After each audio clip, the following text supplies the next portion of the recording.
I think that's the most important expect, जिसके बारे में बात नहीं की जाती, क्योंकि जब हम देखते हैं पाकिस्तान में कैटास्ट्रोफिक फ्लड्स की बात करते हैं, तो चाहे वो 2025 का हो या उससे पहले भी हो, तो बहुत सारे प्लेजेस किए गए थे डेवलप्ड कंट्रीज की जानिब से। तो पहले तो होता है कि उसका मेजॉरिटी चंक है वो डिलीवर नहीं हो, प्लेज करना और डिलीवर करने में फर्क है। तो पहले तो हमें अंडरस्टैंड करना पड़ेगा कि हमारे प्लेजेस कितने हैं और हमारी फंड्स की डिलीवरी कितनी है। सो मेजॉरिटी ऑफ द चंक है वो डिलीवर नहीं होता, और उसके जो डिलीवर होता है उसकी इम्प्लीमेंटेशन जो है वहाँ पे बहुत सारे लूप हॉल्स हैं, उन पे हमें काम करने की जरूरत है। इम्प्लीमेंटेशन उस तरह से नहीं होती। फॉर इंस्टेंस अगर हम पाकिस्तान की बात करें, तो पाकिस्तान में जो क्लाइमेट चेंज के मसाइल हैं वो 3 डायमेंशनल हैं। फॉर इंस्टेंस सबसे पहले अगर हम रियल स्टेट को देखें तो कंस्ट्रक्शन बहुत इस तरह से की जाती है कि वहाँ पे फ्लड्स आने के चांसेस ज़्यादा होते हैं। अगर फ्लड्स आता है तो आबादी को मुतासर होने के चांसेस ज़्यादा होते हैं।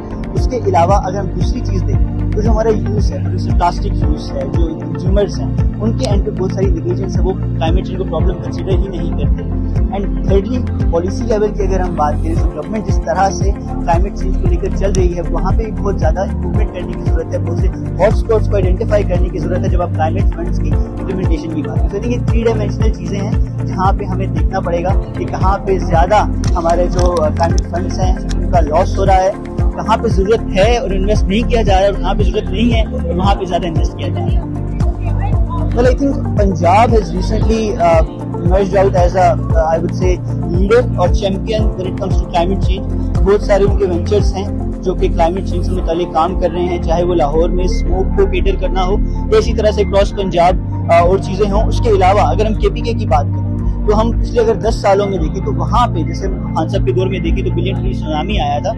आई थिंक उन प्रोजेक्ट्स को मजीद बढ़ाने की जरूरत है, रिज्यूम करने की जरूरत है। आई थिंक बाकी प्रोविंसेस भी साथ खड़े हो सकते हैं। Same goes for Sindh and Balochistan. Sindh में अगर हम बात करें तो बहुत सारे हमारे पास ऐसे रीजन्स हैं जहाँ पे पानी के बहुत ज्यादा मसाइल हैं। आई थिंक सिंध गवर्नमेंट को ज्यादा से ज्यादा वहाँ पे काम करने की जरूरत है। एंड सेम फॉर बलूचिस्तान कि वहाँ पे भी हम देखते हैं कि लास्ट कुछ टाइम में फ्लड्स वगैरह आ रहे हैं। सो आई थिंक एक कोऑर्डिनेटेड पॉलिसी होनी चाहिए अक्रॉस प्रोविंसेस एंड फेडरल उसको लीड करे ताकि हम पूरे मुल्क में ही क्लाइमेट चेंज को कम्बाइन कर सकें।